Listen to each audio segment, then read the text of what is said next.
तीन टाइप्स होती हैं। तीन टाइप्स भी है कि एक तो होता है कि प्राइमरी, फॉर एग्जांपल ये हमारा हार्ट है तो उधर ही ट्यूमर अराइज करे, उसको हम कहते होते हैं प्राइमरी ट्यूमर। ठीक है। दूसरा ये है कि अगर फॉर एग्जांपल कहीं और था ट्यूमर, मैं कहता हूं जनाब ब्रेस्ट में ट्यूमर था, मैं कहता हूं कि जनाब उस बंदे की स्किन में ट्यूमर था, मैं कहता हूं कि उसके जनाब लंग्स में ट्यूमर था, वो मेटास्टेसाइज करके फैल के हमारे हार्ट को इन्वॉल्व कर ले, इसको हम कहते होते हैं सेकेंडरी ट्यूमर मेटास्टेसिस। इसको हम क्या कहते हैं? मेटास्टेसिस। तो ये जो हमारा हार्ट है ना, इसमें मेटास्टेसिस ज्यादा कॉमन है as compared to primary tumour. Means के इसमें जो अपने अंदर ट्यूमर बनेंगे ना वो कम होते हैं।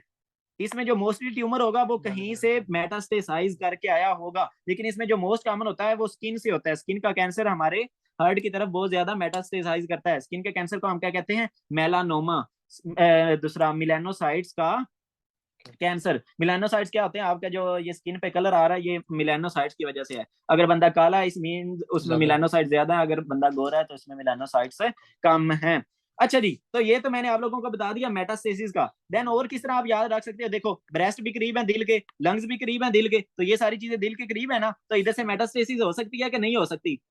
दिल करीब पड़ा हुआ है, तो इस वजह से आपने इस चीज को इस तरह याद रख सकना है कि ये मेटास्टेसिस इन वाली जगहों से हो सकती है।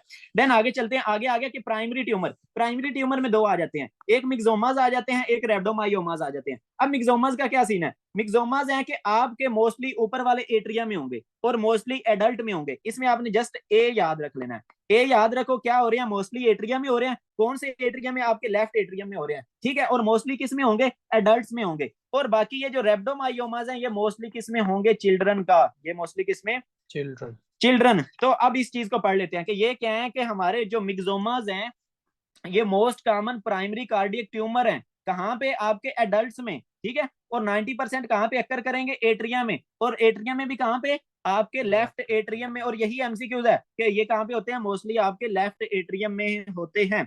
अच्छा, अब इस चीज को थोड़ा सा समझते हैं। फॉर एग्जाम्पल ये आपका हार्ट आ गया, ये आ गया जनाब। अच्छा, ये क्या है? आपका लेफ्ट एट्रियम है। तो इधर क्या बन गया? मिक्सोमा। मिक्सोमा किस तरह बनेगा? इस तरह करके ना एक मैस बनेगा पेडंकुलेटेड। पेडंकुलेटेड मैस का मतलब क्या है कि इसकी इस तरह करके स्टोक होगी और आगे क्या होगी? इस तरह बॉल होगी। तो इसको हमने क्या कह दिया? पेडंकुलेटेड मैस बनेगा। आपको पता है इधर आपका क्या कौन सा बॉल्व होता है? माइट्रल बॉल्व होता है। ऐसा ही है कि नहीं है? तो ये बन गया बंदे में मिक्सोमा।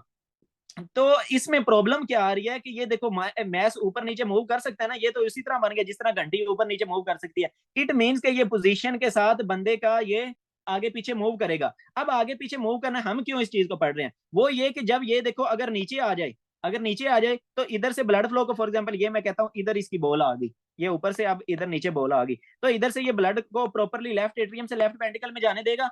नहीं जाने देगा, क्योंकि रास्ते में इसने क्या कर दिया है? ऑब्स्ट्रक्शन कर दी है। तो इसको हम कहते हैं बाल वोल्व। इसको हम क्या कहते हैं? बाल वोल्व। मींस के ये जो बाल थी वो कहाँ पे आ गई? बॉल में। तो इसको हमने क्या नेम दे दिया? बाल वोल्व। तो इसकी वजह से क्या हो रही है? ऑब्स्ट्रक्शन हो रही है, हमारा ब्लड आगे कहाँ पे नहीं जा रहा?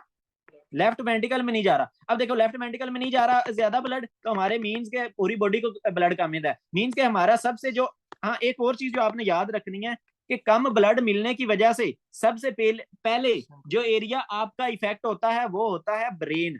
तो बंदे को क्या होगी? लाइट हेडेडनेस हो सकती है, सिंकपी हो सकती है, और ज्यादा देर अगर बहुत ही कम ब्लड जाए तो बंदे की अचानक से डेथ भी हो सकती है। तो ये वाला आपके पास हिस्ट्री में क्या देगा कि एक एडल्ट बंदा था, उसका अचानक से क्या हुआ?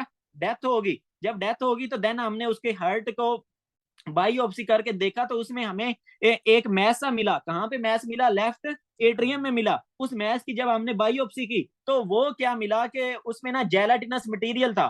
ठीक है। उसमें क्या था? जेलाटिनस मीन्स के जेल लाइक मटेरियल था। ये देखिए उसमें हमें क्या मिला जनाब? बायोप्सी जब हमने करेंगे जेलेटिनस। जेलेटिनस मीन्स के जेल लाइक, जिस तरह आपकी जेली सी होती है ना उस तरह का ये जो आपका मैस बना हुआ है ये जेलेटिनस मटेरियल टाइप होगा। इसमें क्या होंगे? मिक्सोमा सेल्स होंगे, मीन्स के ट्यूमर सेल्स होंगे। वो किस में इमर्स किए हुए होंगे? फॉर एग्जाम्पल इस तरह आपके सेल्स है ना, ये ट्यूमर सेल्स हैं, वो किस में इमर्स किए होंगे? वो ग्लाइकोज अमाइनो ग्लाइकेन्स में इमर्स किए होंगे। बट आर ये क्या है? ये एक टाइप ऑफ कनेक्टिव टिश्यू है। और दूसरा पॉलीसेक्राइड्स है। ये क्या है हमारे पास? पॉलीसेक्राइड्स हैं। तो ये भी एमसीक्यूज आता है। एमसीक्यूज इस तरह आता है, ये जिन्होंने एमएलई करना है कि मुझे मिले हैं, मैंने बायोप्सी की तो मुझे मिक्सोमल सेल्स मिले हैं इमर्स्ड इन पॉलीसैकेराइड्स। तो आपने कंफ्यूज नहीं होना कि हमने तो पढ़ा था मिक्सोमल सेल्स मिले हमें ग्लाइकोज अमाइनो ग्लाइकेन्स में, वो जस्ट आप लोगों को कंफ्यूज करना चाह रहा है। इसका दूसरा नाम क्या है? कि पॉलीसैकेराइड्स। ठीक है, तो इस तरह करके आप इसको कर सकते हो। तो आपका क्या होना चाहिए डायग्नोसिस, मिक्सोमा होना चाहिए, एडल्ट बंदे में अचानक से मौत का हो जाना, और हिस्टोलॉजी पे हमें ये वाला मैस से ये वाले सेल्स मिल जाने। अच्छा, और किस तरह, अब फॉर एग्जांपल बंदा मरा नहीं अभी जिंदा है, तो आपके पास कैसे प्रेजेंट कर सकता है वो बंदा? आपके पास प्रेजेंट कर सकता है फीवर के साथ। फीवर के साथ, फीवर क्यों होगा? ये जो आपके ट्यूमर सेल्स है ना, ये प्रोड्यूस करेंगे इंटरल्यूकन 6 को, जिसकी वजह से उस बंदे को क्या हो सकता है, फीवर हो सकता है जनाब। कॉन्स्टिट्यूशनल सिम्टम्स किनको कह रहे हैं? कॉन्स्टिट्यूशनल सिम्टम्स फीवर को। और आपको पता है जब ट्यूमर हो तो क्या होता है बंदे का? Weight loss. तो आपको वेट लॉस के साथ प्रेजेंट कर सकता है। देन और किस तरह, जो ऑब्स्ट्रक्शन हो रही थी उसकी वजह से क्या हो सकती है? सिंकपल एपिसोड्स। इट मीन्स के वो आपको हिस्ट्री में देगा कि वो कभी मतलब अचानक से कभी कभी वो बेहोश हो जाता है। तो ये चीज भी आपने याद रख लेनी है।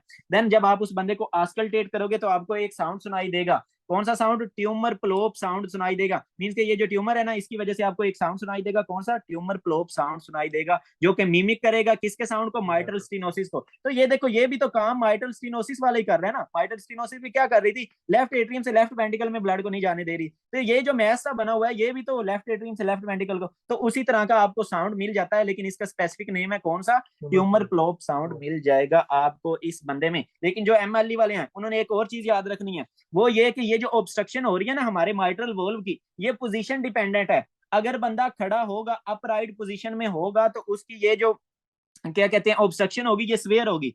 मींस कि अगर वो खड़ा होगा तो उसकी सिंकपी होने के चांसेस ज्यादा होंगे। तो इसको हम कह देते हैं पोजीशन डिपेंडेंट वॉल ऑब्स्ट्रक्शन। उसकी क्या होगी? पोजीशन, ये आपने बुक पे लिख लेना, ये इधर नहीं लिखा, उसकी क्या होगी? पोजीशन डिपेंडेंट वॉल ऑब्स्ट्रक्शन होगी। तो ये आप देख सकते हो ना, ये मैस है, ये अगर आप हिलोगे तो ये भी हिलेगा साथ में। तो ये वाला पंगा हो सकता है, ये वाली प्रॉब्लम हो सकती है। बाकी ये उसने हमारे पास जो इधर दिखाई हुई है डायग्राम, इसमें आप देख सकते हो कि ये जो आपका, ये देखो राइट वेंटिकल भी अंदर से ब्लैक है, लेफ्ट वेंटिकल भी अंदर से ब्लैक है। इसको मैं एक मिनट, ये आप देख सकते हैं ना कि आपका राइट वेंटिकल भी अंदर से ब्लैक है, लेफ्ट वेंटिकल भी अंदर से ब्लैक है। जबकि राइट एट्रियम में, इट मींस के इधर क्या है? ब्लड है। लेकिन ये देखो आपके लेफ्ट एट्रियम में ये व्हाइट सा एक मैस आ रहा है। तो ये कौन सा मैस है? ये आपका मिक्सोमा है, ये आपका जनाब मिक्सोमा है। अच्छा जी, तो ये खैर हमें पता चल गया। ये बेसिकली जो ट्यूमर था ना, वो आपका ट्यूमर था मेजन काइमल कनेक्टिव टिश्यू का ट्यूमर था। इसका, ये आपने बुक पे लिख लेना है, किसका? मेजन काइमल कनेक्टिव टिश्यू का। आपकी बॉडी में डिफरेंट टाइप्स ऑफ टिश्यूज होते हैं ना, तो ये किसका ट्यूमर है? मेजन काइमल कनेक्टिव टिश्यू का। कनेक्टिव टिश्यू कौन सा होता है? जो डिफरेंट चीजों को आपस में जोड़ता होता है। आपके जो सारे सेल्स हैं, ऑर्गन्स को जिसमें जोड़ के रखा हुआ है, वो कनेक्टिव टिश्यू होता है। तो ये कनेक्टिव टिश्यू का ट्यूमर है। तो ये था हमारा मिक्सोमा। मिक्सोमा में प्रॉब्लम, जो मस्ट चीजें याद रखने वाली हैं, ये मोस्टली लेफ्ट एट्रियम में होगा। ठीक है। देन दूसरी बात यह है कि बंदे के एडल्ट में होगा, और साथ में यह है कि इसमें अचानक से डेथ हो सकती है उस बंदे की। और आपको जो मैस मिलेगा वो इस तरह का पेडेंकुलेटेड मैस, और जो जब आप उसकी हिस्टोलॉजी करवाओगे तो वो जेलेटिनस मटेरियल आपको उसमें मिल जाएगा। ये बड़ी इंपॉर्टेंट चीज है जो मैंने आप लोगों को इसके रिगार्डिंग बता दी। आगे चलते हैं। आगे आगे रेब्डोमायो, दूसरा रेब्डोमायोमाज, ये मोस्टली किस में होंगे? बच्चों में होंगे। बच्चों में होंगे। दूसरी बात ये है कि ये ऊपर वाला मैंने आप लोगों को बताया कि ये किसका? कनेक्टिव टिश्यू का ट्यूमर था। लेकिन ये जो है ना रेब्डोमायोमाज, ये है मसल का ट्यूमर। मींस के आपके जो हार्ट के मसल जो होते हैं, मायोकार्डियम होती है, ये उसका ट्यूमर है। तो ये आपने लिख लेना है कि ये रेब्डोमायो का मतलब ये होता है कि स्ट्राइएटेड मसल्स। ओमा मींस मैस। तो ये क्या है कि आपके स्ट्राइएटेड मसल्स का है दूसरा ट्यूमर है। तो इसमें जो आपके मसल्स है ना, फॉर एग्जांपल ये मैं कहता हूँ कि ये आपके मायोकार्डियम के मसल्स हैं, वो एबनॉर्मली ग्रो करने लग जाते हैं। मैं कहता हूँ ये आपका जनाब लेफ्ट वेंटिकल है, ये उसकी क्या है? मायोकार्डियम है। अब इधर एक क्या है कि मसल, जो दूसरा मसल्स है ना, वो एबनॉर्मली सेल्स एबनॉर्मली ग्रो करने लग गए हैं। तो इस तरह करके आपको मैसा मिल जाएगा इधर। ठीक है। देन इधर एक मैस बना हुआ है। तो ये जो एबनॉर्मल ग्रोथ ऑफ सेल्स होती है, उसको हम कह देते होते हैं हिमार्टोमा। उसको हम क्या कहते हैं? हिमार्टोमा। एबनॉर्मल ग्रोथ, हिमार्टोमेटस ग्रोथ मींस के एबनॉर्मल ग्रोथ। इसमें आपको जो सेल्स होंगे वो इनलार्ज डिसऑर्गेनाइज्ड मायोसाइट्स मिल जाएंगे। कैसे? इनलार्ज डिसऑर्गेनाइज्ड मायोसाइट्स मिल जाएंगे। हिमार्टोमेटस ग्रोथ होगी, एबनॉर्मल ग्रोथ होगी। इसकी वजह से ज्यादा प्रॉब्लम नहीं होता। प्रॉब्लम उसी वक्त होता है अगर ये बहुत बड़ी मैस बन जाए ना, इधर पूरी ऑब्स्ट्रक्शन करवा दे, फिर मैस बन जाता है। आप देख सकते हो कि इससे कोई खास ऑब्स्ट्रक्शन वाला पंगा नहीं हो रहा, लेकिन अगर बहुत बड़ा मैस बन जाए तो फिर प्रॉब्लम हो सकती है। ये क्या है कि मोस्ट फ्रीक्वेंट किस में होगा? आपका चिल्ड्रन में होगा। और ये मोस्टली होगा कहाँ पे? वेंटिकल्स में। वो कहाँ पे हो रहा था? एट्रियम में। ये बड़ी स्पेसिफिक चीजें हैं कि वो कहाँ पे हो रहा था? एट्रियम में। ये कहाँ पे हो रहा है? वेंटिकल्स में हो रहा है, इस वजह से इसमें ज्यादा प्रॉब्लम नहीं आ रही। और जो चीज याद रखनी है, ये एसोसिएटेड है ट्यूबरस स्क्लेरोसिस के साथ। अब ट्यूबरस स्क्लेरोसिस तो हमने सीएनएस का हमारा टॉपिक है, लेकिन इधर थोड़ा सा बताऊंगा, इसमें भी आपकी जीन्स की म्यूटेशन आ रही होगी। जब जीन्स की म्यूटेशन आएगी, कौन से जीन्स की, TSC1 और TSC2 जीन की म्यूटेशन आएगी। जब इस जीन की म्यूटेशन आती है तो हमारी बॉडी में डिफरेंट जगह पे हिमाटोमेटस ग्रोथ बनने लग जाती हैं। अब देखो, अगर वही ग्रोथ, फॉर एग्जांपल ये मैं कहता हूँ आपका ब्रेन है, इधर एक एबनॉर्मल सी ग्रोथ बन गई है, तो आपका ब्रेन प्रॉपरली फंक्शन कर सकेगा? नहीं कर सकेगा। तो उस बंदा, वो जो आपके पास बच्चा होगा, वो आपके पास ये किस तरह प्रेजेंट करेगा? वो आपके पास प्रेजेंट करेगा सीजर्स के साथ। बंदे को क्या है, झटके से लग रहे होंगे, ठीक है। देन जब आप उसके हार्ट की इको करके देखोगे तो आपको क्या मिल जाएगा, इस तरह वेंटिकल में इस तरह के मैस से मिल जाएंगे। ठीक हो गया। तो ये आ गया ट्यूबरस स्क्लेरोसिस वाला बंदा आपके पास कैसे प्रेजेंट करेगा।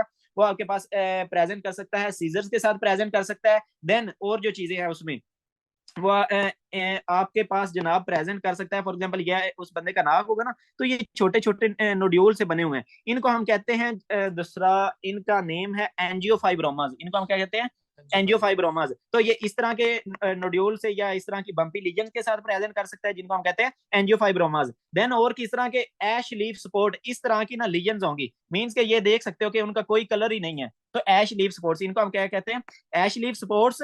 और साथ में आगे एंजियोफाइब्रोमास, और साथ में वही कौन कौन सी चीज आ गई आपका, रेब्डोमाइयोमा आ गया। ये खैर अभी आपने डिटेल से नहीं भी पढ़ना, सिंपली ये याद रख लो कि जो रेब्डोमाइयोमास होते हैं ये चिल्ड्रन में होते हैं मोस्टली, और मोस्टली वेंटिकल्स में होते हैं। और क्या है कि ये किसके साथ एसोसिएटेड हैं, ट्यूबरस स्क्लेरोसिस के साथ एसोसिएटेड है।